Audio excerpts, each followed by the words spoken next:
You know what's hilarious is on my way up to Monterey, I saw this guy in a Jeep, and on the windshield of his Jeep, you know, like where you back in the day you'd have a little tint for the sun, it said extreme terrain.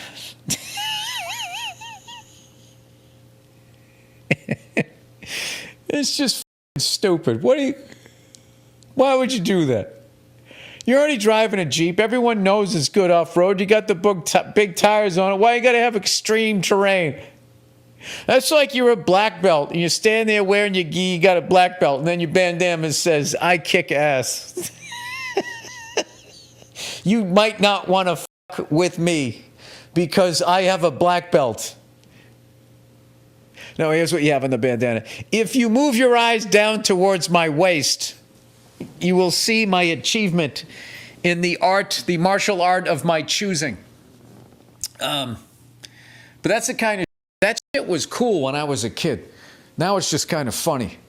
But like anything, like when I was growing up, anything that had words on it, you know, if your tires had raised white lettering on it, any sort of badges, any sort of stickers that they could put on the car. I remember when I used to do my paper route, anything that had a sticker on it, I thought it was amazing. It was so funny. It was the 80s, and so many of those cars, because of whatever, they had the catalytic converter. What happened to that shit? What happened to that shit? There's more horsepower. There's like 3 times as much horsepower now. That's what's so funny. Like, people sit there, they're bitching about these fucking electric cars, and it's like, and then they're talking about muscle. Back in the day when you had fucking beep-a-dop-a-doo. It's like, even those fucking cars back in the day, those muscle cars, they had like 350 horsepower maybe, 325 or whatever. These fucking cars today, there's still plenty of gas-powered engines, and like the level of horsepower they're putting out is fucking insane. And I ain't even talking about no goddamn Hellcat either. I think the average fucking BMW could beat a muscle car with like the stock engine that they had in it. They always like glorifying. There's a lot of bullshit is what I'm saying that's being slung out there. But I think that's what they do to get like clicks. Like I saw something today. They showed 3 songs that were hit songs that you didn't know were covers. And the first one was George Harrison. I got my mind set on you. And they show the original artist was some unknown black dude, right? And then they did another song from the 80s.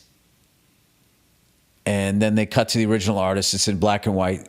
And it was a black woman. And then they did Blondie, The Tide is High.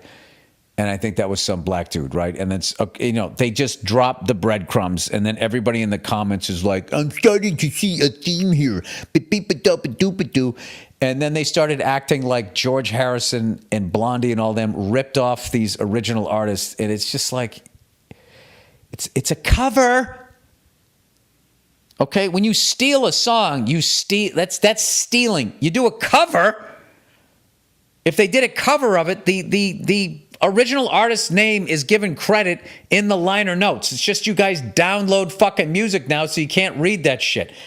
And then, when you do a cover, you have to pay whoever owns the song, which is usually the label. So that fucks the original artist. Not George Harrison, not Blondie. Then, not to mention, when Blondie or whatever, they redo the song, they also have management. They're also signed to a record label, so they're getting fucked. And the genius of the businessman is nobody knows what they look like. And whoever's out in public, George Harrison, Blondie, they get shit on like they're the ones fucking like making all this money. Now, George Harrison, I don't know. That guy was like smart. They had like their own label and all of that stuff.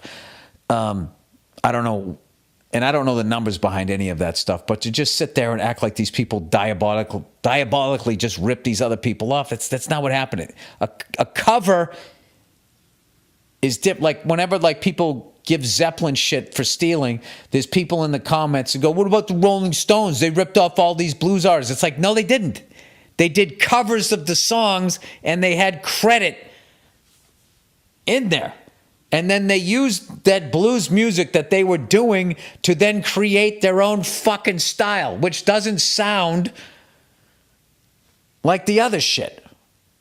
I don't know. That's just, I'm not saying that there's not stealing, but there's a difference between a cover. What Zeppelin did early in their career, that was stealing, because they would just take it and then they wrote in the credit was Page Plant. I still have cassette tapes, so I think I got rid of them, that say Page Plant. And if you buy them now, it says Howlin' Wolf. That's stealing. Okay, youngsters? Sorry. There you go. All right. Anyway, plowing ahead. Clamming and living off the land. Oh, Jesus. Here we go. What did I open? Okay. Hey, Billy, red clams.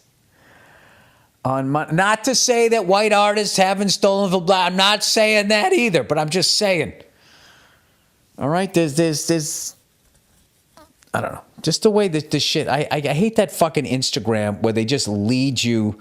They just drop the giant pieces of breadcrumbs right to the thing that they want, and then in the comments, people are acting like that they've somehow read the tea leaves, like it was somehow difficult. It's like they're just leading you by the fucking nose to what they want you to say out of all the fucking songs they could have picked, right?